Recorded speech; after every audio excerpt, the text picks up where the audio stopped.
இயேசு கிறிஸ்துவின் நாமத்தில் உங்கள் யாவரையும் நான் வாழ்த்துகிறேன். இயேசு கிறிஸ்துவின் நாமத்தில் உங்கள் யாவரையும் நான் ஆசீர்வதிக்கிறேன். பிரியமானவர்களே, மீண்டுமாக இந்த வீடியோ வாயாலே உங்கள் யாவரையும் நான் சந்திக்கும்படியாக கர்த்தர் ஸ்லாக்கியத்தை கொடுத்திருக்கிறார். சில பேர்த்துக்கு இந்த நாளிலும் தேவன் ஆலயத்துக்குள் கடந்து வரும்படியாக கர்த்தர் நமக்கு யாவருக்கும் வாய்ப்பு செய்திருக்கிறார். கர்த்தர் நாமத்துக்கு இந்த வேலையிலே நாம் நன்றி செலுத்துவோம், அவரை சோஸ்தரிப்போம், நம்ம ஆராதனை செய்வோம். வராத முடியாதவர்களுக்கு ஆண்டவர் மெய்யாகவே ஒரு வாய்ப்பு கண்டிப்பாக செய்வார். காத்து கொண்டிருப்போம். வர நாட்களிலே நம் யாவரும் ஒரு குடும்பமாக, ஒரு மலாக்கா திருச்சபையாக இந்த தெய்வ ஆலயத்தில் கடந்து வந்து ஆண்டவரை ஆராதனை செய்வோம். இந்த நாட்களே இந்த வாய்ப்புக்காக கர்த்தரை சோஸ்திரம் செலுத்துவோம். வரவர்களுக்காக இந்த வேலையிலே நாம் ஜெபம் செய்வோம். பாருங்கள் பிரியமானவர்களே, இந்த நாளில் இருக்கிற ஆராதனைக்காக தேவன் கிட்ட நம்ம ஒப்பு கொடுப்போம். இந்த ஆராதனையிலும் கர்த்தர் நம்மளோட கலந்து கொள்வார், பங்கு பெறுவார். இந்த ஆராதனை நம்மளோட தங்கி பேசுவார் என்று சொல்லி நம்ம யாவரும் தேவன் கரத்திலே இந்த வேலையிலே ஒப்பு கொடுப்போமாக. ஜெபிக்கலாம். Let us pray. இதாவே இந்த வேலைக்காக நன்றி செலுத்துகிறோம். இந்த நாளிலும் ராஜா தொடர்ந்து எங்களுடைய ஆள்க செய்து வழி நடத்தும்படியாக நாங்கள் ஒப்பு கொடுக்கிறோம். இந்த ஆராதனை எங்களுடைய பங்கு பெறும்படியாக, இந்த ஆராதனை மூலியமாக எங்களோட தங்கி பேசும்படியாக, கர்த்தாவே வேதத்தின் மூலியமாக எங்களோட இடைப்படும்படியாக, வேதத்தில் இருக்கிற காரியத்தை நாங்கள் அறிந்து அது பிரகாரமாக எங்களுடைய ஜீவித்தை மாற்றிக்கொள்ள கர்த்தரை வழி நடத்தும்படியாக நாங்கள் ஒப்பு கொடுக்கிறோம். கேட்டுக்கொண்டிருக்கிறோம் பிள்ளைகள் மத்தியிலே தேவன் கடந்து வரும்படியாக, தேவ ஆலயத்திலும் தேவன் கடந்து இருக்கும்படியாக நாங்கள் ஒப்பு கொடுக்கிறோம். இயேசு மூலம் ஜெபிக்கிறோம் எங்கள் ஜீவனும் நல்ல பிதாவே, ஆமென். வாருங்கள் பெரியமானவர்களே, ஒரு சில துதிப்பாடலை பாடி தேவனை ஆராதனை செய்வோம், அவரை போற்றி வாழ்த்துவோம்.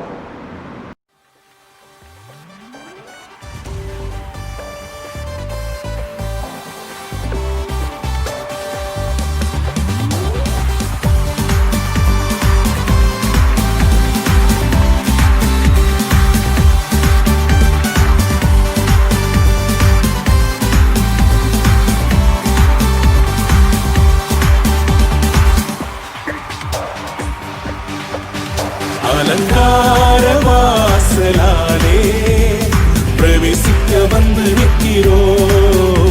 தெய்வ வீட்டின் நன்மையாலே நிரம்பிட வந்து நிற்கிறோம். அலங்கார வாசலாலே பிரவேசிக்க வந்து நிற்கிறோம். தெய்வ வீட்டின் நன்மையாலே நிரம்பிட வந்து நிற்கிறோம். ஆராதிக்க வந்தோம், அன்பு கூட வந்தோம், யெகோவா தேவனையே துதித்திட வந்தோம், தொழுதிட வந்தோம், தூயவர் இயேசுவையே. Come on everybody, கைகளை தட்டி ஆராதிக்க வந்தோம், அன்பு கூட வந்தோம், யெகோவா தேவனையே. Yes, amen. துதித்திட வந்தோம், தொழுதிட வந்தோம், தூயவர் இயேசுவையே. கைகளை தட்டி சேர்ந்து பாட போகிறோம், ஆண்டவரை ஆராதிக்க போகிறோம். Everybody put your hands together for Jesus. கர்த்தருடைய ஆலயத்துக்கு போவோம் வாருங்கள் என்று சொன்னபோது நான் மகிழ்ச்சியாக இருந்தேன் என்று பக்தன் சொல்லுகிறார். நாமும் ஆண்டவரை மகிழ்ச்சியோடு ஆராதிக்கலாம். வாருங்கள். Yes, amen. ஆலயம் செல்லுவதே அது மகிழ்ச்சியை தந்திடுதே. ஆலயம் செல்லுவதே அது மகிழ்ச்சியை தந்திடுதே. என் சபையுடனே உம்மை துதித்திடவே கிருபையும் கிடைத்திட்டதே.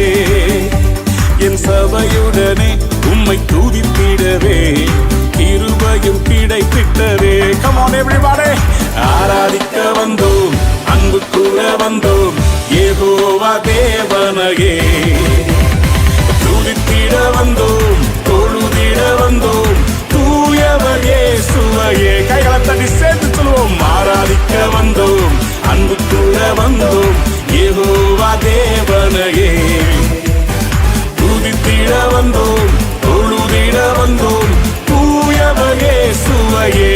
Glorify your master. ரோமர் 12:1 சொல்கிறது, உங்களுடைய சரீரங்களை ஜீவ பலியாக பலிபீடத்தின் மேல் செலுத்துவதே புத்தியுள்ள ஆராதனை. ஆம், புத்தியுள்ள ஆராதனையை செய்ய நாம் ஆயத்தப்படுவோமா?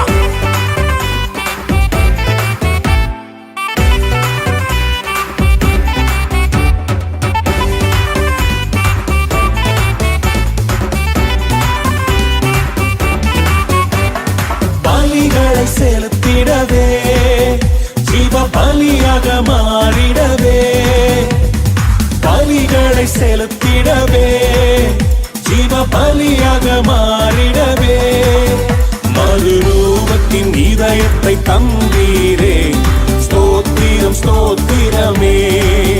மறுரூபத்தின் இதயத்தை தந்தீரே, ஸ்தோத்திரம் ஸ்தோத்திரமே. ஆராதிக்க வந்தோம், அன்பு கூற வந்தோம், யெகோவா தேவனையே. Yes Lord. துதித்திட வந்தோம், தொழுதிட வந்தோம், தூயவர் இயேசுவையே. கைகளை தட்டியே ஆராதிக்க வந்தோம், அன்பு கூற வந்தோம், யெகோவா தேவனையே. துதித்திட வந்தோம், தொழுதிட வந்தோம், தூயவர் இயேசுவையே. நன்மை செய்தவருக்கு நன்றி செலுத்த வந்திருக்கிறோம். எங்கள் காணிக்கைகளை கொடுப்பதற்காக அல்ல, விதைப்பதற்காக வந்திருக்கிறோம். ஆமென், ஆமென், ஆமென்.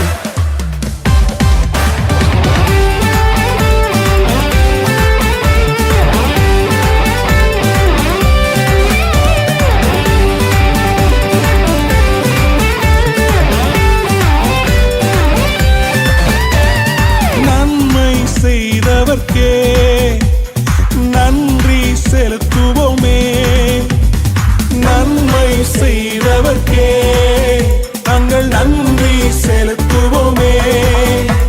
எம் காணிக்கையை உம் கரங்களிலே உற்சாகமாய் விதைக்கிறோமே, எம் காணிக்கையை உம் கரங்களிலே உற்சாகமாய் விதைக்கிறோமே.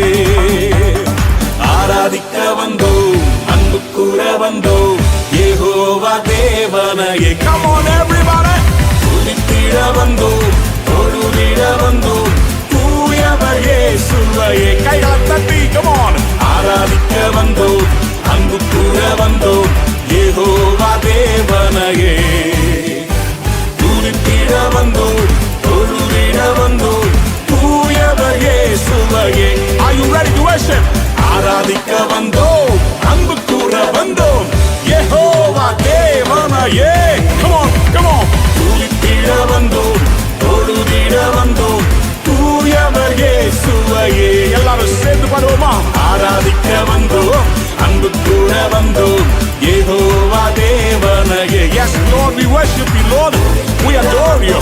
We praise you. உம்முடைய நாமத்தை உயர்த்துகிறோம். நீ பெரியவர், நீ நல்லவர். Thank you Jesus. We love you. We worship you. We adore you. We exalt you. உம்முடைய நாமத்தை உயர்த்துகிறோம். நீ பெரியவர், நீ சிறந்தவர். உம்மை போல ஒரு தேவன் இல்லை. உம்மை போல ஒரு தேவன் எங்களை ஆசீர்வதிக்க இல்லவே இல்லை. அப்பா உமக்கு நன்றி ராஜா. உமக்கு நன்றி ஆண்டவரே. எல்லா துதியும், எல்லா கனமும், எல்லா மகிமையும் உமக்கே சொந்தம் ஆண்டவரே. நீர் ஒருவரே பாத்திரர். Who else is worthy to receive all the praise, all the glory and all the honor? You deserve it, my master. எத்தனை நன்மைகளை செய்திருக்கிறேன். நன்றி செலுத்துகிறோம் அப்பா. நன்றி சொல்ல வந்திருக்கிறோம். எங்கள் ஆராதனை ஏற்றுக்கொள்ளும் ராஜா. ஏற்றுக்கொள்ளும், ஏற்றுக்கொள்ளுவீராக. துதி கனம் மகிமையுமே முழு மனதோடு செலுத்துவோமே. துதி கனம் மகிமையுமே முழு மனதோடு செலுத்துவோமே. சம்பூரண ஆசீர்வாதங்களால் திருப்தியாய் அனுப்பிடுமே. சம்பூரண ஆசீர்வாதங்களால் திருப்தியாய் அனுப்பிடுமே. சேர்ந்து பாடலாமா? ஆராதிக்க வந்தோம், அன்பு கூற வந்தோம், யெகோவா தேவனையே. துதித்திட வந்தோம், தொழுதிட வந்தோம், தூயவர் இயேசுவையே. Come on everybody, கைகளை உயர்த்தி சேர்ந்து ஆராதிக்க வந்தோம், அன்பு கூற வந்தோம், யெகோவா தேவனையே.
supply all my needs. Let's sing that. My God shall supply all my needs. All my needs. According to his riches in glory, he will give his angels charge over me. Jehovah Jireh cares for me, for me, for me. Jehovah Jireh cares for me, for me, for me. Jehovah Jireh cares for me.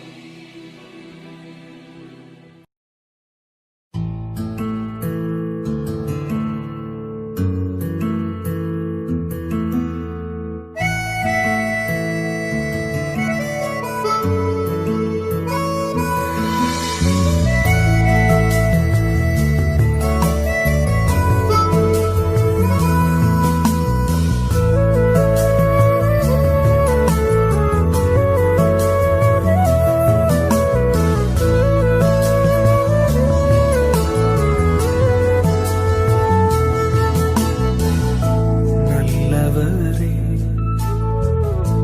என் இயேசுவே, நான் பாடும் பாடலின் காரணரே. நல்லவரே என் இயேசுவே, நான் பாடும் பாடலின் காரணரே. நன்மைகள் எதிர்பார்த்து உதவாதவர்,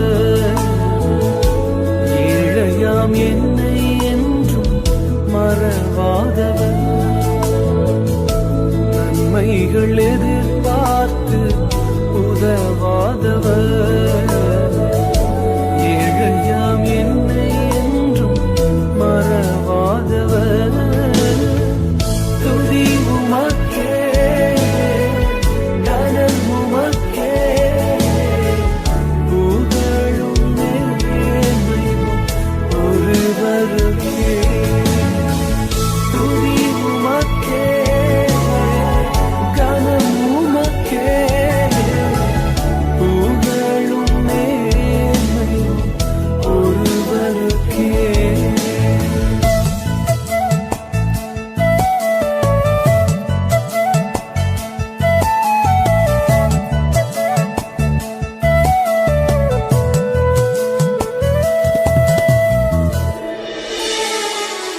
எத்தனை மனிதர்கள் பார்த்தேன் அப்பா, ஒருவர் உம்மை போல இல்லை ஆண்டவரே.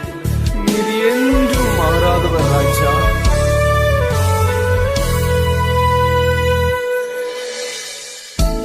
எத்தனை மனிதர்கள் பார்த்தேனையா, ஒருவரும் உம்மை போல இல்லையா. எத்தனை மனிதர்கள் பார்த்தேனையா, ஒருவரும் உம்மை போல இல்லையா. நீரின்றி வாழ்வேயில் உணர்ந்தேனையா, உந்தனின் மாறான்பை மறவேனையா. நீரின்றி வாழ்வே இல்லை உணர்ந்தேனையா, உந்தனின் மாறான்பை மறவேனையா. துதி உமக்கே, கனம் உமக்கே, புகழும் மேன்மையும் ஒருவருக்கே. துதி உமக்கே, கனம் உமக்கே, புகழும் மேன்மையும் ஒருவருக்கே.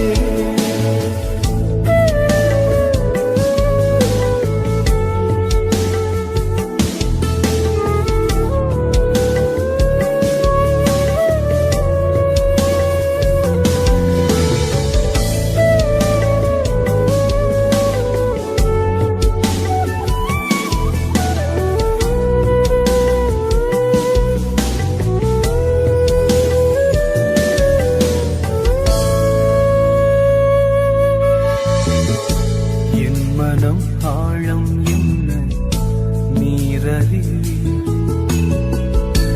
என் மன விருப்பங்கள் பார்த்துக் கொள்வீர்.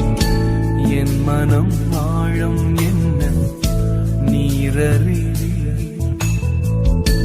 என் மன விருப்பங்கள் பார்த்துக் கொள்வீர்.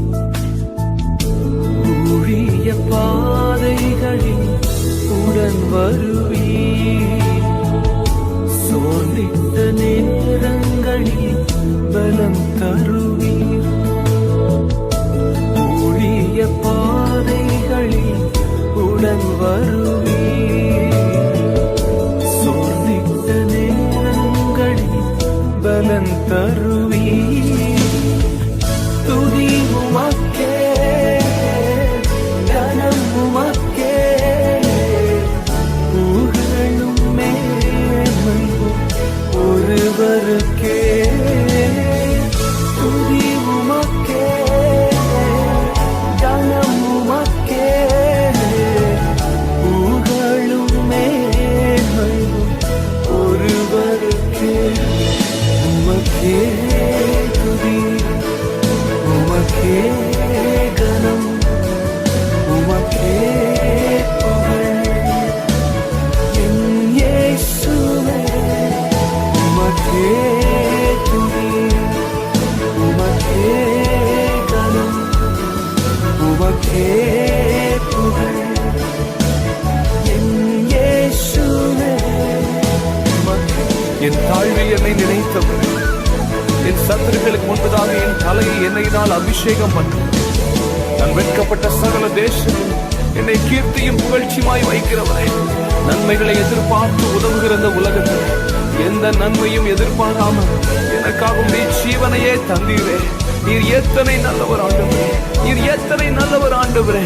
உமக்கே புகழ், உமக்கே துதி, உமக்கே துதி.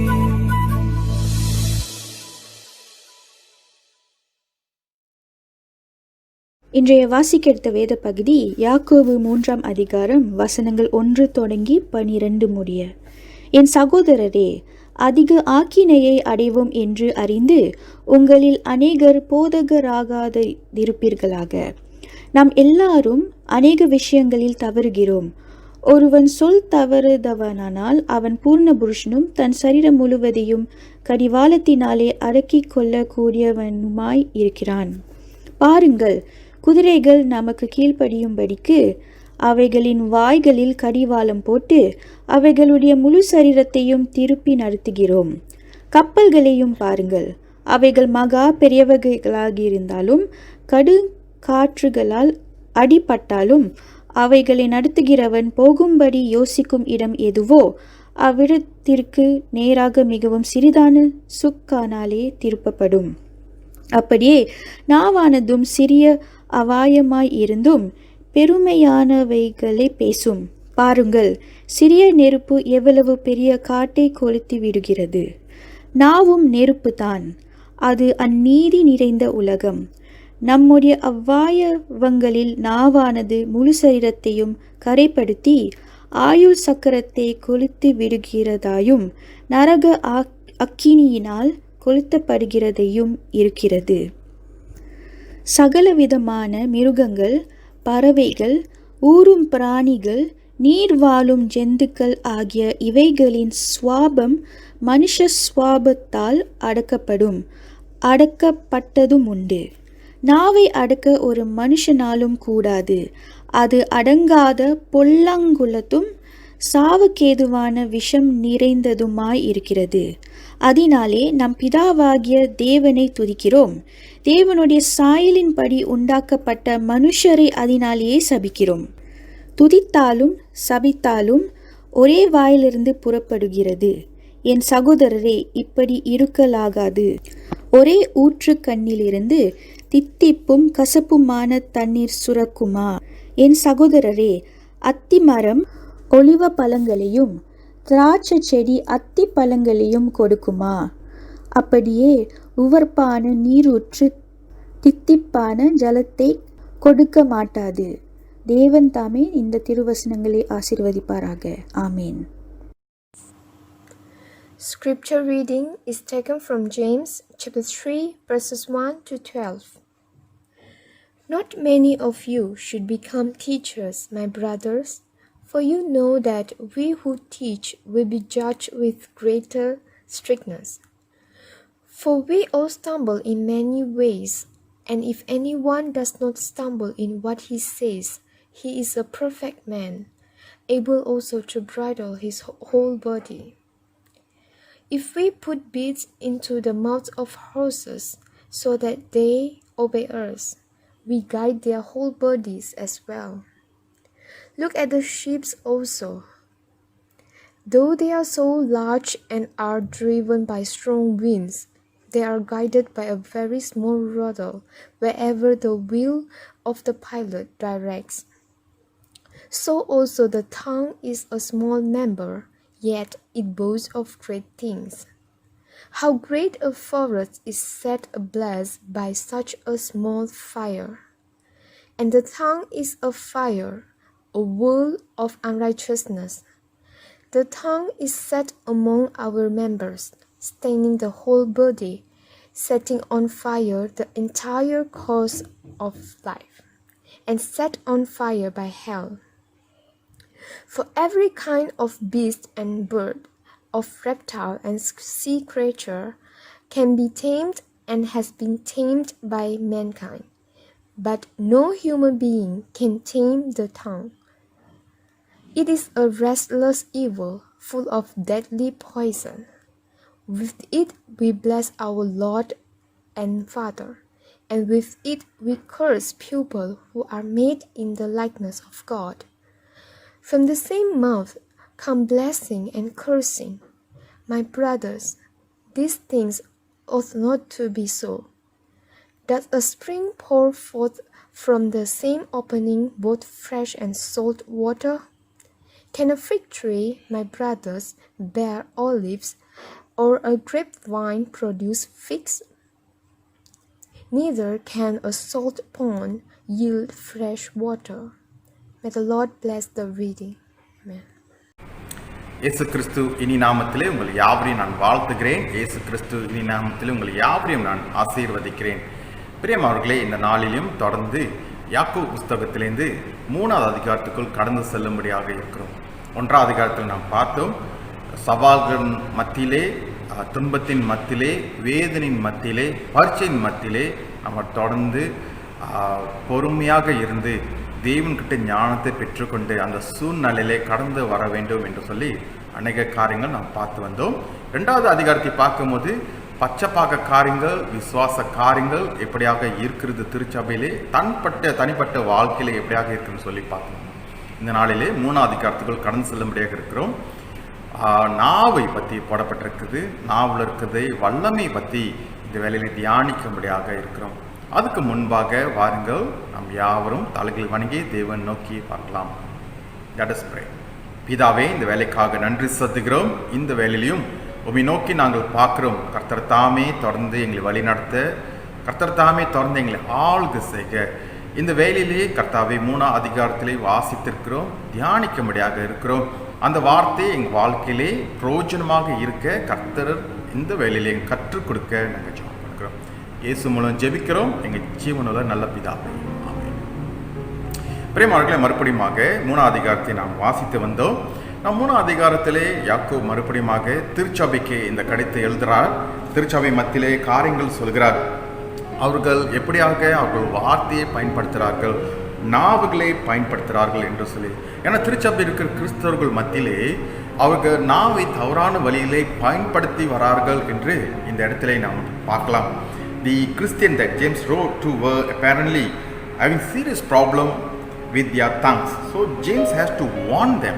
அவங்களுக்கு ஒரு எச்சரிக்கை அவர் கொடுக்கும்படியாக இருக்கிறார். He said to be swift to hear, slow to speak and slow to wrath. இல்லையா? He said be careful in what you are saying. யாக்கோபு 1வது அதிகாரத்திலே 19வது வசனத்திலே அப்படி அவர் சொல்கிறார். உங்களுடைய பொறுமையை அதில் வைத்துக் கொள்ளுங்கள், அதிகமாக கேளுங்கள், குறைவாக பேசுங்கள், குறைவாக ஆங்காரப்படுங்கள் என்று அவர் சொல்கிறார். இன்னும் வேகமாக ஆத்திரப்படாதீர்கள், அவசரப்படாதீர்கள் என்று சொல்கிறார். ஏன்னா அந்த ஜனங்கள் அப்படியாக அவர்களை நாவை பயன்படுத்தும்படியாக இருக்கிறார்கள். தவறான வழியிலே அவர்கள் நாவுகளை பயன்படுத்தியிருக்கிறார்கள், வித்தியாசமான வகையிலே நாவை பயன்படுத்தியிருக்கிறார்கள். பாருங்கள், யாக்கோபு இந்த பகுதியிலே சொல்கிறார், அவர்கள் நாவு அதிகமாக நல்ல காரியங்கள் செய்யும்படியாக இருக்கிறது. அந்த நாவில் தான் ஆண்டவரை துதிக்கிறோம், அந்த நாவில் தான் ஆண்டவர் வார்த்தையை பேசுகிறோம், அந்த நாவில் தான் ஜனங்களே வழி நடத்தும்படியாக இருக்கிறோம். ஆனால் அதே நாவு சில வேளையிலே தவறான காரியங்களும் பேசுது, காசிப் பண்ணுது, தவறான வார்த்தைகள் பேசி மற்றவர்களை துன்பப்படுத்தும்படியாக இருக்குது. No slander, abuse, give dirty jokes, okay, lying, abusive words, cursing, complaining and பெட்ரேயிங்.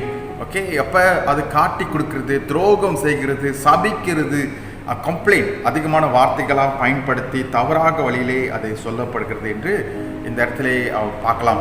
அப்போ நம் நாவுகள் என்ன செய்ய வேண்டும்? யாக்கோபு 6 மாதிரியான உதாரணங்கள் இங்கே கொடுக்கறது நீங்கள் பார்க்கலாம். 6 உதாரணங்கள். அந்த 6 உதாரணங்கள் நான் பிரித்து 3 காரியங்கள் அது மூலியமாக மத்தியிலே பேசும்படியாக இருக்கிறேன். நான் James give us 6 pictures of the tongue, the beat, the rudder, the fire, a poisonous animal, fountain and a fig tree. Okay, but we want to divide that and put that into a meaningful a category that will reveal the power of the tongue.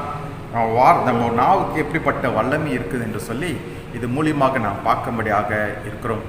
நான் பெரியவர்களே 3 காரியத்தில் முதல் காரியம் என்ன பார்க்குறோம் என்றால், நம்ம நாவுக்கு வழி நடத்துறதுக்கு வல்லமை இருக்கிறது. The tongue has the power to direct. வழி நடத்தும்படியாக வல்லமை இருக்குது. Let's look to verse 1. It says, not many of you should presume to be teachers, my brothers, because you know that we who teach will be judged more strictly. அப்போ யாக்கோபு என்ன சொல்ல வருகிறார்? கற்றுக் கொடுக்கிறவர்கள் ஆண்டவருடைய நியாய தீர்ப்பு அன்னைக்கு அதிகமாக அவர்கள் நியாய தீர்க்கப்படுவார்கள். தண்டிக்கப்பட மாட்டாங்க, ஆனால் நியாய தீர்க்கப்படும். அப்புறம் வார்த்தை எப்படி பயன்படுத்தியிருக்கிறோம்? நம்ம யாராக வேணா இருக்கலாம், பாஸ்டராக இருக்கிற நான், எனக்கு இது அதிகமாக பயன்படுத்தப்படுகிறது இந்த வார்த்தை. ஆனால் அநேக வேதத்தில் நம்ம வேதத்தின் பிரகாரமாக கற்றுக் கொடுக்குறோம் இல்லையா? It can be a Sunday school teacher, it can be a Bible study teacher, it can be a cell group leader, anybody, it can be applied. Okay, but he's trying to say that we have taken the privilege of speaking God's word, but some of us have done it irresponsibly. Okay, அப்போனா நம்ம accountability இல்லாமல் இந்த காரியங்கள் செய்திருக்கிறோம். For that we have to face a stricter judgment, because he's trying to say that we may say something or speak unwanted that have increased a chances of saying wrong things. அப்படி என்றால் சில வேளை நம்ம பேசும்போது, நான் பேசிக்கொண்டிருக்கிறேன் இல்லையா, இந்த மாதிரியான பேசிக்கிட்டு இருக்கும் போது ஒருவேளை தேவையில்லாத காரியங்கள் அதிகமான காரியங்கள், ஆண்டவருக்கு பிரியமில்லாத காரியங்கள் ஒருவேளை பேசிவிடலாம். அதனால அவர் கொஞ்சம் சொல்கிறார், கவனமாக இருங்கள். ஆவிக்குரிய நிலைமையில் இருக்கும் போது, ஆவிக்குரிய ஒரு மனுஷனாக இருந்தால், ஒரு நல்ல கிறிஸ்துவ பயணத்திலே கடந்து வந்தால், நம்ம நாவிலே நம்ம என்ன மாதிரியான வார்த்தையை வைத்து பயன்படுத்தி பேசுகிறோம் என்று சொல்லி அவர் கேட்கிறார். So the teachers, not only one who tempted to sin, but every Christian must admit that we all stumble in many ways. That is in verse 2. ரெண்டாவது வசனத்தை நீங்கள் வாசித்து பாருங்கள். we all stumble in many ways, he says. If anyone is never at fault in all he says, he is a perfect man, able to keep his whole body in check. That means we all stumble.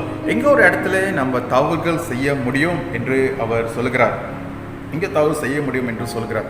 அப்படி பரிபூர்ணமாக இருந்தால் we are perfectலாம், நம்ம பூர்ணமாக இருக்கணும்னு சொல்கிறாரு. ஆனால் we will stumble. The tongue will make us to stumble. Okay, so he proves that if you are mature Christian, you will be very careful with your word. ஒருவேளை நீங்கள் பக்குவம் அடைந்த கிறிஸ்துவர்களாக இருந்து என்றால், உங்களோட வார்த்தையிலே நீங்கள் ரொம்ப கவனமாக இருந்து நீங்கள் பயன்படுத்துவீர்கள் என்று சொல்கிறார். Now James is connecting the sin of the tongue and sin committed with the whole body. அப்படின்னா அவர் ஜேம்ஸ் என்ன செய்கிறாரு, நாவுகளே சொல்லப்படுகிற பாவமும் சரீரத்தில் செய்யப்படுகிற பாவமும் ஒரு தொடர்பு அவர் செய்கிறார். இது சரியாக இருக்கிறதா என்று நீங்கள் கேட்கலாம். ஆனால் நீங்கள் பாருங்க, நாவலை செய்கிற காரியம் தானே நம்ம சரீரத்திலையும் நம்ம செய்கிறோம். சொல்லுகிற காரியத்தில் தான் செய்கிறோம், செய்கிற காரியத்தை தான் சொல்லுகிறோம். ஆமாம் தானே? we speak what we do and we do what we speak. இது ரெண்டும் மாற்ற முடியாது. அப்போ நம்ம செய்கையிலையும் அது இருக்கிறது. அப்போ பாவம் ரெண்டு மாதிரியான வரியும் வருகிறது, ரெண்டு மாதிரியான பாவம் வருது. நான் அதை சொன்னேன், சில உதாரணங்கள் அவர் பயன்படுத்துகிறார். இந்த இடத்துல பாருங்க, அவர் ஒரு சுக்கன், கப்பலை வழிநடத்துகிற ஒரு சுக்கன் வைத்து ஒரு உதாரணம் சொல்லுகிறாரு. ரெண்டாவது குதிரையை கட்டுப்படுத்துகிற அந்த கட்டு, அது பிரைடல் சொல்லுவாங்களே, அது போட்டு அவர் அது காரியங்கள் இந்த இடத்துல காமிக்கிறார். இது ரெண்டு காரியங்களும் சின்ன காரியமாக தான் இருக்கிறது. Okay, if you look at the example that is giving, the picture that is giving, the beat and the rudder, both is small, but it exercises great power. It exercises great power. You look at both of them. The bridle can control a wild horse. சின்ன காரியம், ஆனால் கடினமாக இருக்கிற ஒரு குதிரையை அது கட்டுப்படுத்த முடியும். அதே வேளையிலே சுக்கன் வந்து கப்பலுக்கு பின்னால் ஒரு சின்ன ஸ்டேரிங் மாதிரி இருக்கும் பாருங்க. முன்னுக்கு அவங்க அந்த வீலில் கண்ட்ரோல் பண்ணுவாங்க, ஆனால் பின்னால் அது கப்பலுக்கு பின்னால் அது வழி நடத்தும்படியாக இருக்குது. சின்னதாக தான் இருக்குது, ஆனால் அதுதான் வழி நடத்தும் இல்லையா? ஆனால் இதெல்லாம் சின்ன காரியம், ஆனால் பெரிய ஒரு கப்பலை அது வழி நடத்த முடிகிறது என்று சொல்லலாம். It can accomplish great things. So it says tongue is also a small thing in our body. நாவும் ஒரு சின்ன காரியம்தான், ஒரு சின்ன ஒரு அங்கம் நம்மளோட சரீரத்தில். ஆனால் அது பெரிய காரியங்கள் சந்திக்க முடியும், பெரிய காரியங்கள் அதை சமாளிக்க முடியும் என்று சொல்கிறார். Because if you look at the rudder and the beak, it goes on the contrary forces. இந்த சுக்கனையும் இந்த கட்டும் நீங்கள் பார்த்தீங்க என்றால், அது ஒரு எதிர்கொண்டு வருகிற ஒரு சூழ்நிலையை அது கட்டுப்படுத்தி சமாளித்து அது மீட்கொண்டு வருகிற ஒரு வல்லமை அதுகிட்ட இருக்கிறது. பாருங்க, இது வாயில் ஹார்ஸ் பாருங்க. அப்போ வாயில் ஹார்ஸ் வந்து இது கட்டுப்படுத்துது. சுக்கனையும் பின்னால் அது எப்படிப்பட்ட புயல் காற்று அடித்தாலும், எப்படிப்பட்ட ஒரு கடல் கொந்தளிப்பு வந்தாலும், அது சரியான ஒரு பாதைக்கு அதை கொண்டு போக முடியும், ஸ்டர் பண்ண முடியும். ஆமாம் தானே? அது வழி நடத்த முடியும், அது ஓவர் கம் பண்ண முடியும். அப்படின்னா யாக்கோபு என்ன சொல்கிறாரு, நம்மளுக்கும் அப்படிப்பட்ட ஒரு வல்லமை இருக்கிறது. we can have external pressures. சில நேரத்தில் நம்மளுடைய சூழ்நிலையில் எக்ஸ்டர்னல் ப்ரெஷர்ஸ்லாம் வரும். ஓகே, சில பேர் கோபத்திலே பேச வருவார்கள், நம்மளுக்கு குற்றச்சாட்டும்படியாக இருப்பார்கள். So we have external pressures coming in, but the tongue can overcome it. எப்படி அந்த மாதிரி சூழ்நிலையில் நம்ம வார்த்தையை பயன்படுத்துகிறோம், அப்படி மாதிரி சூழ்நிலையில் எப்படி நாம் பேசி கொண்டு இருக்கிறோம், ஓகே, அது நாம் பார்க்கலாம். Because the sin on inside and the pressure from outside can take control of our tongue. ஆமாம் தானே? ஒருவேளை நம்மளுக்குள்ள ஒரு கசப்பான இருதயம் இருந்தால், ஒரு வேதனைக்குள்ள ஒரு இருதயம் இருந்தால், ஒரு பொறாமையின் இருதயம் இருந்தால், வெளியே வருகிற ப்ரெஷரை சில நேரத்தில் அது உள்ளுக்குள்ளே அந்த காரியத்தை விளையாக்கும். நீங்கள் பார்த்துருக்கலாம், ஒருத்தர் ப்ரெஷர் ரொம்ப பண்ணாங்கன்னா அவர் கோபத்தில் பேசுகிற வார்த்தை வித்தியாசமாக இருக்கும், ஆங்காரத்தில் பேசுகிற வார்த்தை வித்தியாசமாக இருக்கும். அப்போ அப்படிப்பட்ட வார்த்தைகள் வரும்படியாக இருக்கிறது. It can take control. But you see, both of bridle and rudder is controlled by a strong hand. ஒரு வல்லமையான கரம் இதை பிடித்திருக்கு. குதிரைக்கு மேலே உட்கார்ந்துருக்கிறவர் அந்த வல்லமையான கரத்திலே அந்த கயிறை பிடித்திருக்காரு இல்லையா? அந்த குதிரை எங்கே போகணும், எப்படி இருக்கணும், கட்டுப்படத்தில் இருக்கணும் என்று சொல்லி அந்த கரத்திலே அவர் வைத்திருக்கிறார். அதே போல தான் கப்பலும். கப்பல் எந்த பக்கத்தில் போகணும், எந்த பக்கத்தில் இருக்கணும்னு சொல்லிட்டு அவர் கரத்தில், it is in the strong hand of the person who controls both the horse and the ship. It is in their strong hands. That means we need to be strong in the Lord. நம்ம கர்த்தருக்குள் பலனாக இருந்தால், வல்லமையாக இருந்தால், கர்த்தரோட நெருங்கி இருந்தால், ஐக்கியம் இருந்தால், கர்த்தரோட வார்த்தை தான் நம்மளுக்குள்ளேருந்து வரும். கர்த்தரோட வல்லமையான காரியங்கள் நம்மளுக்குள்ளேருந்து வருங்க. ஆனால் ஒருவேளை நம்ம அவரோட விட்டு விலகி இருந்தால், ரொம்ப நெருக்கமாக இல்லாட்டி, சூழ்நிலைகள் வரும்போது, ப்ரெஷர் வரும்போது, நம்ம நாவலில் வருகிற வார்த்தை தவறான வார்த்தையாக, சிந்திக்க முடியாத வார்த்தைகள் வரலாம், நினைத்து கொள்ள முடியாத வார்த்தைகள் நம்மளுக்கு வரலாம்.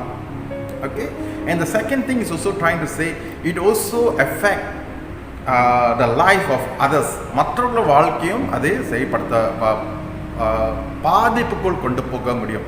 நீங்கள் பாருங்கள், குதிரையை ஒருவேளை வைல்டாக கண்ட்ரோல் பண்ண முடியாமல் வச்சுன்னா மற்றவங்கள மேலே ஒரு சேதனை கொண்டு வர முடியும். தவறான பாதைகளே அதை கொண்டு போக முடியும். ஆமாம், அதே வேளையில் கப்பல் புயல் அடிக்கும் போது அவர் கண்ட்ரோல் பண்ணாமல் விட்டுருந்தால் ஏதோ ஒரு பாறைக்கல்ல ஒரு ஐஸ்பர்கில் இடித்து கப்பல் கொண்டு சேர்ந்தனால கப்பலில் வரவங்களுக்கும் அது சேதனை கொடுக்கறதாக காணப்படுகிறது. அப்புறம் நம்ம வார்த்தை பேசும்போது மற்றவங்களுக்கு தவறான வழியில் கொண்டு போகிறதுக்கும் தவறான ஒரு முடிவு எடுக்கிறதுக்கும் ஒரு தவறான சிந்தனைக்குள் போகிறதுக்கும் அது பயன்படுத்தி கொள்ள முடியும். So we must be aware. The tongue has the power to direct others to make right choices or wrong choices, to make a wrong decision or right decision. He has the power. அது கீழ்ப்படுகிறதுக்கு வல்லமை. கடன் ஆரம்பித்து சொன்ன இல்லையா, நம்ம நாவுக்கு வழி நடத்துகிற வல்லமை இருக்கிறது. நாவுக்கு வழி நடத்துகிற வல்லமை இருக்கிறது. So it's important for us to know how we are directing others, how we are directing ourselves, how we are directing others using the power of the tongue. ரெண்டாவது காரியம் அவர் இந்த இடத்துல சொல்லுகிறார், நாவுக்கு அழிக்கிற வல்லமை இருக்கிறது. The tongue has the power to destroy. வசனத்தை நீங்கள் ஆசிரியர் கேட்கலாம். 2 உதாரணம் கொடுக்கிறார். ஒன்று நெருப்பே அதை உதாரணமாக கொடுக்கிறார். இன்னொன்று விஷமாக இருக்கிற வேறு மிருகத்தை அவர் இங்கே பயன்படுத்துகிறார். அப்படின்னா நெருப்பு மாதிரி நம்ம நாவும் காணப்படுகிறது. Our words can start a fire. அப்படின்னா நம்ம வார்த்தை ஒரு அழிவு கொண்டு போகிறதுக்கு, ஒரு ஆங்காரத்தை உண்டாக்குறதுக்கு, ஒரு சூழ்நிலையிலே மற்றவங்களுக்கு தவறான பாதையில் கொண்டு போகிறதுக்கு, அவங்க வாழ்க்கை அழிவு வருகிறதுக்கு அது பயன்படுத்த முடியும். Like a fire, the tongue can heat up things. இல்லையா, சில நேரத்தில் நம்ம கான்வர்சேஷனில் பேசுகிறோம், தவறான வார்த்தைகளை பேசுவோம், இல்லை தப்பான வழிகளே அவங்களுக்கு வழி நடத்துறது மாதிரி பேசியிருந்தால் அவர்கள் அப்படிப்பட்ட ஒரு சூழ்நிலைக்கு கொண்டு போக முடியும். Solomon says in Proverbs 14 verse 29, people with understanding control their anger. Hot-tempered shows great foolishness. அப்படின்னா ஆத்திரத்தை உண்டு பண்ணும்படியாக நம் நாவை பயன்படுத்த முடியும். ஓகே, நம்ம நாவை பயன்படுத்த முடியும். It starts small but it grows. It creates hits and also defiles. That means it can create massive destruction. ஒரு நெருப்பு பாருங்க, சின்ன காரியமாக தான் காணப்படுகிறது, சின்னதாக தான் ஆரம்பிக்கப்படுகிறது, ஆனால் அது பெரிய அழிவு கொண்டு வரும்படியாக இருக்குது. அது வளர்ந்து வந்தால், அதிகமாக வளர்ந்து வந்தால், கோபம் மாதிரி அதிகமாக வளர்ந்து வந்தால், ஒரு மனுஷன் கொலை பண்ணுறான்னு கேட்டால் ஆத்திரத்தில் கொலை பண்ணிட்டேன்னு சொல்லுகிறாங்க இல்லையா. அப்போ அப்படிப்பட்ட ஒரு காரியத்தை அது செய்ய முடியும், அழிவை கொண்டு வர முடியும் என்று இந்த இடத்துல நாம் பார்க்கலாம். ரெண்டாவது அவர் எங்கே பாய்சனஸ் அனிமல் என்று சொல்கிறார். பாய்சனஸ் அனிமல், விஷம் இருக்கிற மிருகம். கொஞ்ச நாளுக்கு முன்பாக பாஸ்டர் வின்சன் கூட என்கிட்ட ஒருத்தர் ஷேர் பண்ணார். அவர் வீட்டில் தங்கியிருக்கும் போது ஒரு பூரான் வந்தது, அவரை கடித்து விட்டது. அவருக்கு தெரியல, ஆனால் கால தினத்திலே பார்க்கும்போது கை வீக்கத்தை அவர் பார்த்தார். Now what we know is the poisonous animal can insert its poison into our body secretly and slowly, then he kills. That's a deceptive part of the poison, isn't it? ஒரு விஷம் இருக்கிற மிருகம் நம்மளை கடிக்கணும்னா டெங்கி கூட வைத்துக்கலாம். Dengue காய்ச்சல் வராது என்று சொல்கிறார்கள். சாதாரண ஒரு கொசு தான் பாருங்க, அது நம்மளை கடித்தனால ரகசியமாக கடிச்சிருச்சு, ரகசியமாக அந்த விஷம் இறங்கிருச்சு, பாக்டீரியா இறங்கிருச்சு. ஓகே, அந்த வைரஸ் இறங்கினால அது மிகவும் மெதுவாக பின் காலத்தில் பாதிப்பை கொண்டு வரும்படியாக இருக்கிறது. Secretly, slowly, then it kills. Okay, that means he's trying to say is sometimes we injected a bit of poison into our conversation. நம்ம பேச்சில் ஒருவேளை ஒரு சின்ன மெல்லிசான தவறான வார்த்தைகள், தப்பான ஒரு சிந்தனைக்குள் கொண்டு போகிறதுக்கு வார்த்தைகளே அறிகுறியை நம்ம சொல்லிவிடுகிறோம். Later it spreads. Finally it destroys a person or hurt the person or makes the person to be angry, makes the person to be bitter. இந்த மாதிரியான கசப்பான ஒரு உள்ளத்துக்குள் கடந்து போகிறதுக்கு வழி நடத்தும்படியாக இருக்கிறது. Now as a pastor, I seen the poisonous tongue did great damage to an individual, family, people or in the entire church. சில வேளையில் போதுறாருக்கு நான் சில காரியங்கள் பார்த்துருக்கிறேன். அவங்க பேசுகிற வார்த்தை நிமித்தம் ஒரு குடும்பம், தனிப்பட்ட நபர், ஏன் திருச்சபையில் கூட பிரிவினை மறுபடியாக கூட இருந்திருக்கிறது. We are not very careful in what we are saying. We never thought through in what we are saying. Sometimes we just insert the word in that manner. அது தவறான வழியிலே அதை செய்ய முடியாது. But you see, James said, it can be tamed. ஆமாம் தானே, இது அடக்க முடியும். எப்படிப்பட்ட மிருகமாக இருந்தாலும் அதை அடக்கலாம் என்று அவர் சொல்றார். It can be tamed. That means he's trying to say animals can be tamed. The fire also can be tamed. When you tame an animal, it becomes a good pet or a good worker. ஒரு மிருகத்தை நம்ம அடக்கம்படியாக இருந்தால், அது கற்றுக் கொடுக்கும்படியாக இருந்தால், அது நம்மளுக்கு நல்ல ஒரு வழியிலே கொண்டு வரும்படியாக இருந்தால், அது நம்மளுக்கு நல்ல ஒரு தோழனாக இருக்க முடியும். ஒரு வைல்ட் டாக்கை கூட நம்ம தோழனாக வைத்துக் கொள்ளலாம். ஒரு wild animal like lion or tiger can be a good worker. Okay, and cow can be a good worker. எப்படி வேணாலும் அது நல்ல வரிகளே நம்மளுக்கு ஒரு தோழனாக நல்ல ஒர்க்கராக அது இருக்க முடியும். அதே போல தான் fire, it can be control, you can use it for our benefit. ஆமாம் தானே, அடுப்பை சரியான ஃபயர் நம்ம வைத்து பாய்ச்சிருந்தோம் என்றால் அது நல்லபடியாக சமைக்கிறதுக்கு உதவி, மற்ற காரியங்களுக்கு அது உதவியாக இருக்கிறது என்று சொல்லி பார்க்கலாம். So you can tame the fire, you can tame the animal. But how to tame our tongue? என்ன நாவை எப்படி கட்டுப்படுத்த முடியும்ன்ற ஒரு கேள்வி இந்த இடத்துல அவர் கேட்கிறார். God can help us. ஆண்டவர் நம்மளுக்கு அது உதவி செய்ய முடியும். ஆவியானவர் நம்மளுக்குள் வந்தால் அந்த காரியங்கள் அவர் நம்மளுக்கு செய்ய முடியும். The tongue cannot be tamed by man, but it can be tamed by God. It can be tamed by God. If you allow God in your life, if you allow the word of the Lord reside in you, தேவனோட வார்த்தை நம்மளுக்குள்ள இருந்து அது கிரியை செய்ய நம்ம அனுமதி செய்தால் அது நம்மளுக்கு உதவி செய்யும். Because tongue is a mighty tool, can be used to win a soul and to build the church. Okay, to win the soul and build the church is an important thing, of course, but it comes from our heart, isn't it? The abundance of our heart is the what mouth speaks. அப்படிதான் மத்தேயுல இயேசு சொல்லி கொடுக்கிறார். இருதயத்தில் இருக்கிற காரியங்கள் தான் நாவலே வார்த்தை மூலியமாக நம்மளுக்கு வருகிறது தான்.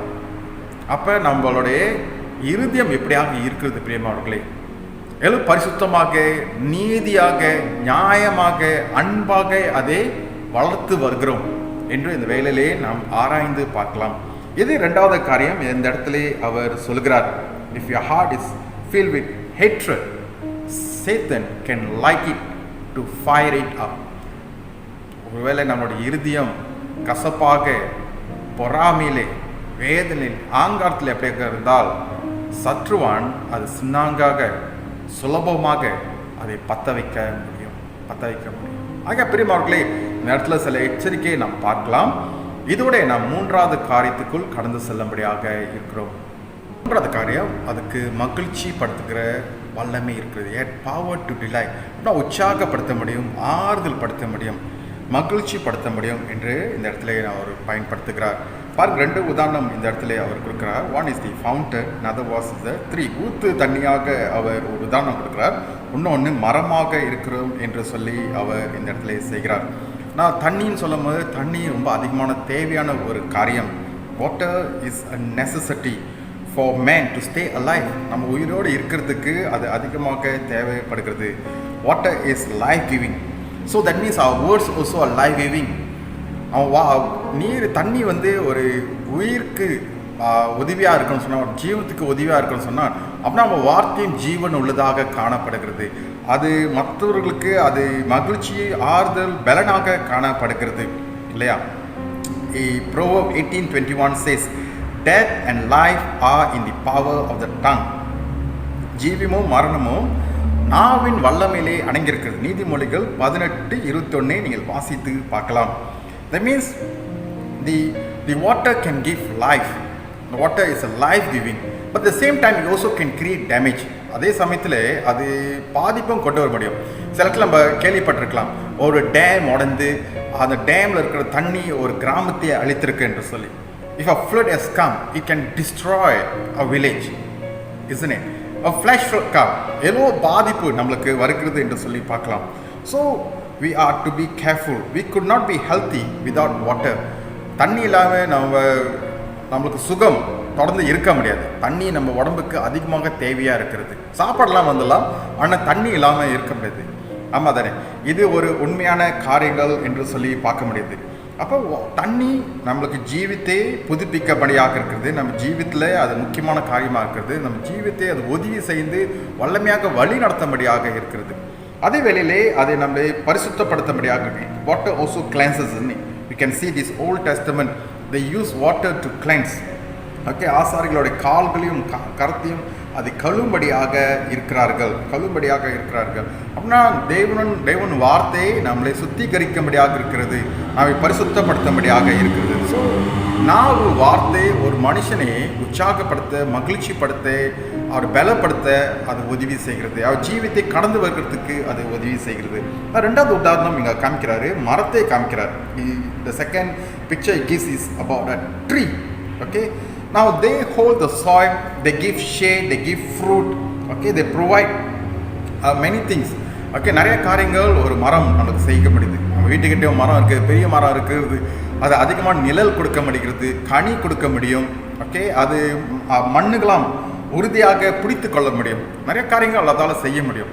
ஒரு கலப்பாக இருக்கிற மனுஷன் கடந்து போகும்போது அந்த ஷேக்கில் இருந்தார், அவர் கொஞ்ச நேரம் தங்கிட்டு ரெஸ்ட் பண்ணி அவர் ஒரு நித்திரை எடுத்துட்டு கடந்து போகிறதுக்கு அது உதவி செய்யும். It can give and shelter and encourage tired traveller ஒரு வெரி ட்ராவலர். ஓகே, ஒரு நிழல் கொடுக்குற ஒரு காரியம் அந்த இடத்துல பார்க்கலாம். But the important part for a tree is the root system. ஒரு மரத்தோடைய முக்கியமான காரியம் என்ன பார்க்குறோம்? அதோடைய வேரை பார்க்குறோம். அது நல்ல வேருண்டு இருந்தால் தான் மரம் பலனாக நிற்க முடியும். Okay, if the tree goes down deep and it will be growing in a healthy manner. ஆனால் அது வேறு சரியாக அடங்கி போகாட்டி அது மேலே வேகமாக வர முடியாது. Now we need to be rooted in the Lord. ஆண்டவருக்குள் நாம் தொடர்ந்து வேருண்டி இருக்க வேண்டும்னு வேதத்திலே நாம் வாசிக்கலாம். ஏன் அப்படி ஆண்டவர் சொன்னார்? Be abide with him like the branches, wine in the branches. ஆமாம் தானே, திராட்சை செடி போல நம் ஆண்டவர் மேலே சாய்ந்து இருக்கிறவர்களாக காணப்படணும், வேறுண்டி இருக்கிறவர்களாக காணப்பட வேண்டும். Because when we are abide in him, rooted in him, through that fellowship our words will come in a graceful manner, in a delightful manner.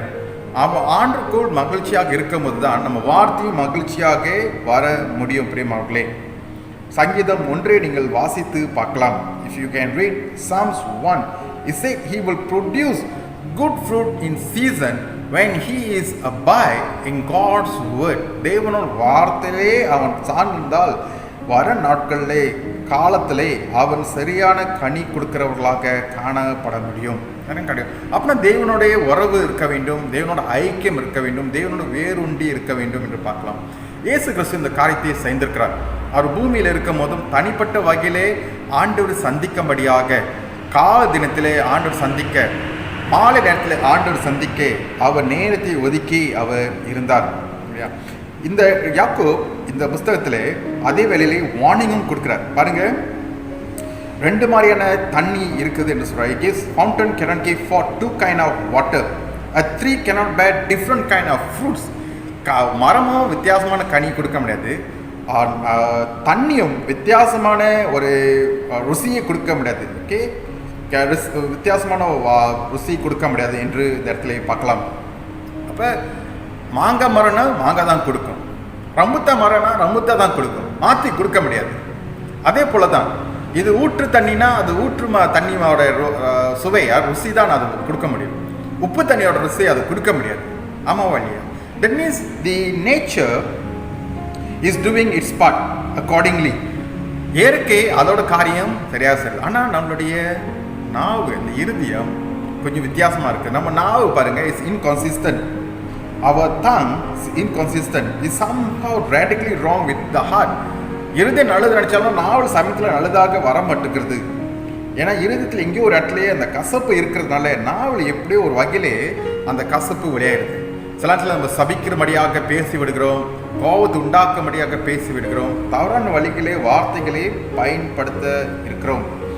அவர் சொல்றாரு, தேவனே அவங்க துதிக்கிறார்கள், தேவனே ஆசீர்வதிக்கிறார்கள், ஆனால் அதே நாவு மறுபடியுமாக தேவன் சாயில படைக்கப்பட்ட மனுஷனை போட்டு சபிக்கிறார்கள். The tongue that blesses the father, then it turns around on the weekdays, curses the man made in God's image. God's image. That means you can sing hymns, you can praise God in the worship service on a Sunday, Then after the worship service, as you go with your family into your car, you can use words that can hurt them, that can curse them, that can make a quarrel in the car until you go reach home. வீட்டை சந்திக்கிற வரையில் நாம் யாவரும் அந்த மனிதன் வார்த்தையினால ஒரு சண்டை உண்டாக்கும்படியாக இருக்கிறோம் என்று சொல்லி பார்க்கலாம். ஆக பிரியமானவர்களே, இன்னைக்கு என்னோட இருதயத்திலே கர்த்தரோட வார்த்தை இருந்து என்னோட பேச்சிலே அப்படிப்பட்ட ஒரு காரியம் வருகிறதா என்று சொல்லி பார்க்கலாம். Is my word delightful? Is my word encouraging? Is my word is making people to be happy? So 4 உதாரணம் உங்கள் மத்தியில் வைக்க ஆசைப்படுகிறேன், எப்படி நம்ம வார்த்தையை மகிழ்ச்சி செய்யலாம் என்று சொல்லி. நீங்கள் இயேசுவை பார்க்கலாம். இயேசு யோவான் 4 அதிகாரத்தில் அந்த பெண்மணியோட அவருடைய அசிங்கத்தை வெளியாக்கும்படியாக, அவர் விட்டு விலகும்படியாக கர்த்தர் அவருக்கு உற்சாகமாக வார்த்தையை சொல்லி அவர் வழி நடத்துகிறார். If you look at John chapter 4, Jesus removed the shame of this woman who had married for 4 times. She was sinning, but God removed the shame. அவருடைய அசிங்கத்தை அதை விளக்கும்படியாக ஆண்டவர் நல்ல வார்த்தையை பேசி அவர் உற்சாகப்படுத்தினார். And Jesus gave Peter the purpose for his life after he has betrayed him. ஆண்டவர் அவரை காட்டி கொடுத்து விலக்கி இருக்கும் போது தான் மறுபடியும் ஆண்டவர் அவருக்கு ஒரு நோக்கம் இருக்கிறது, நீர் இந்த பாதையில வர வேண்டும் என்று அவர் உற்சாகப்படுத்துகிறது, அவர் மகிழ்ச்சிப்படுத்தி வழி நடத்துகிறது என்று சொல்லி பார்க்கலாம். பழைய ஏற்பாட்டில் நீங்கள் பார்க்கலாம், அபிகேல் தாவீது தவறு பண்ற ஒரு சூழ்நிலையில் இருந்தார். அவருக்கு ஒரு நல்ல ஆலோசனை சொல்லி அவரை வழி நடத்தினார். Abigail came to encourage and give David a wise counsel. He almost made mistake by killing the husband Nabal, but he stayed on because he received this wise counsel. And you look at book of Esther. எஸ்தருடைய புத்தகத்தை நீங்கள் பார்க்கலாம். மொர்தெகாய் மறுபடியுமாக Esther கிட்ட சொல்வார், நீர் அழைக்கப்பட்ட ஒரு பெண்மணி, ஆண்டவர் உனக்கு ஒரு சிறந்த அழைப்பு வைத்திருக்கிறார், அந்த அழைப்பில் நீ உண்மையாக இரு என்று சொல்லி. அப்போ இப்படிப்பட்ட உற்சாகமான வார்த்தைகள் அங்கே வந்தது. He encouraged Esther to be faithful in a call. அப்போ வார்த்தைகள் வார்த்தைகள் இப்படி சரியாக பேசும்போது அவங்களோட ஜீவியம் மாறி நல்ல பாதையிலே போகிறது சொல்லி நம்ம பார்க்கலாம். இன்னைக்கு பெரியமார்களே, நம்மளோட வார்த்தை, நம்ம சொல்லப்படுகிற வார்த்தைகள் இவர்களுக்கு வழி நடத்துறதாக காணப்பட்டிருக்கிறதா. உங்களுக்கு நான் 3 காரியங்கள் சொன்னேன். நாவானது அதுக்கு வல்லமை இருக்கிறது, வழி நடத்த முடியும், ஸ்டர் பண்ண முடியும், லீட் பண்ண முடியும், டைரக்ட் பண்ண முடியும் என்று சொல்லி. அதே சமயத்தில் அது அழிக்கிறதுக்கு வல்லமை இருக்கிறது. It has a power to destroy. அக்கினி போல, நெருப்பை போல அது அழித்திர முடியும். அப்படின்னா வார்த்தை என்ன சொல்லுகிறது? ஒரு மனுஷனை அழிக்கிற நிலைமை கொண்டு போகிறதா, இல்லை அவனை கட்டுற நிலைமை கொண்டு போகிறதா? 3வது சொன்னேன், அந்த வார்த்தை அவர்களை உற்சாகப்படுத்தும்படியாக இருக்கிறது, பலப்படுத்தும்படியாக இருக்கிறது, வழி நடத்தும்படியாக இருக்கிறது என்று சொல்லி. Now there's a power to delight, மகிழ்ச்சிப்படுத்த, the power to encourage. Now we need to look on all this. இன்னைக்கு நான் பேசுகிற வார்த்தை திருச்சபையிலே அது கட்டுதா, ஒரு பலப்படுத்துறதா, ஒரு ஐக்கியத்துக்குள் கொண்டு போகுதா, இல்லை பிரிவினைக்குள்ள கொண்டு போகும்படியாக இருக்கிறதா? தவறான வார்த்தை பேசி தவறான எண்ணங்களை கொடுக்கும்படியாக இருக்கிறதா? ஒரு மனுஷனை பற்றி பேசணும் என்று சொன்னால் சில வேளையில் அவங்களுக்கு அவங்க மேலே நல்ல அபிப்பிராயம் வர மாதிரி அதை செய்கிறதா, இல்லை தவறான அபிப்பிராயம் வர மாதிரி செய்கிறதா?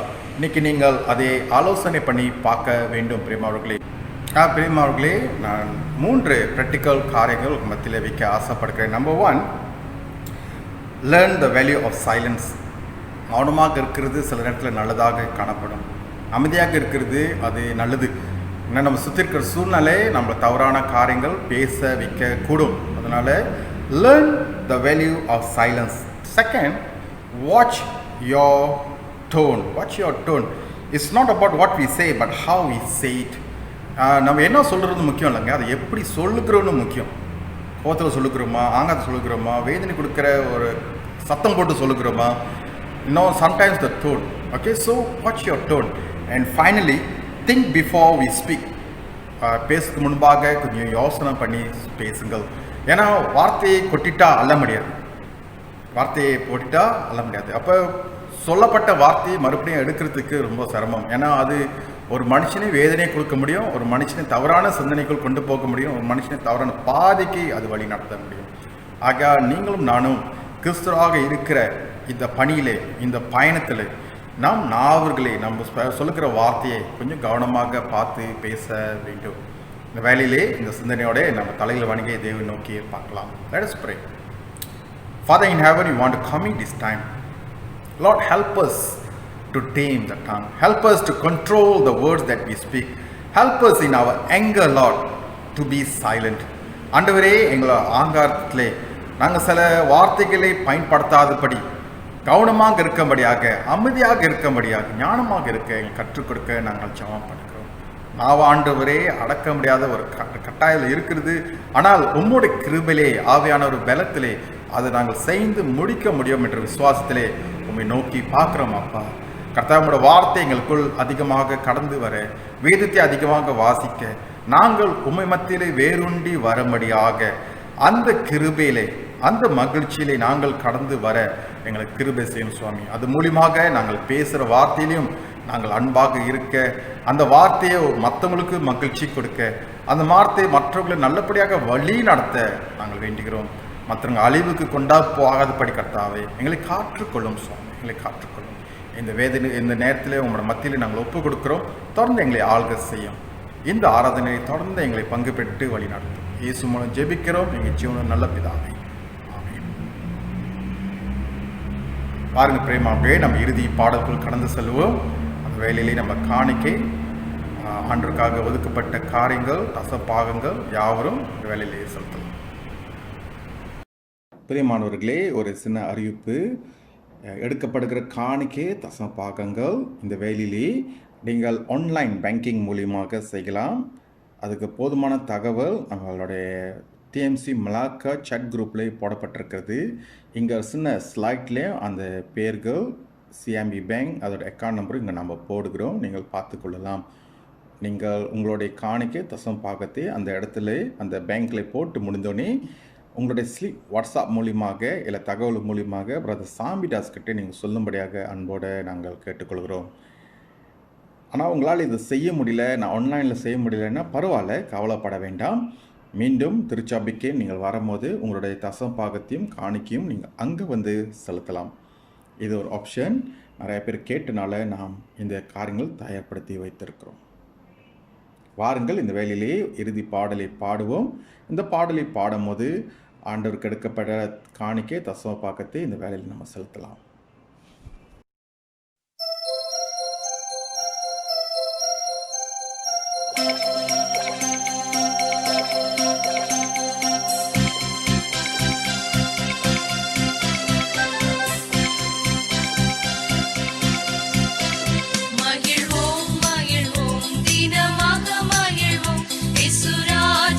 சொந்தமான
பிரியமானவர்களே, இந்த வேளையிலே செய்தி கேட்ட பிரகாரமாக நம் யாவரும் கர்த்தர் மத்தியில் ஒப்புக் கொடுப்போம். கர்த்தர் தாமே தொடர்ந்து நம்மை வழி நடத்தும்படியாக இந்த நாட்களிலும் தேவன் நம்மளோட தங்கியிருக்கிறார் என்று சொல்லி விசுவாசத்திலே அவரோட ஜீவித்தில் அவருக்கு பிரியமுள்ள ஒரு ஜீவித்தில் வாழ்ந்து கடந்து வரும்படியாக இந்த வேலையிலே அவரோட கரத்தில் நாம் யாவரும் ஒப்புக் கொடுத்து நம்ம வருவோம். பாருங்கள், ஜெபிக்கலாம். கர்த்தாவே, இந்த நேரத்துக்காக நன்றி செலுத்துகிறோம். மறுபடியுமாக உங்களுடைய கரத்தில் நாங்கள் ஒப்புக் கொடுக்கிறோம். செய்தியின் கேட்ட பிரகாரமாக ராஜா யாக்கோபு 3 அதிகாரத்தில் நாங்கள் தியானத்தை பண்ணி வந்தோம். இந்த தியானத்தின் மூலியமாக எங்களோட பேசியிருக்கிறேன் என்று சொல்லி நாங்கள் ஒப்புக் கொடுக்கிறோம்.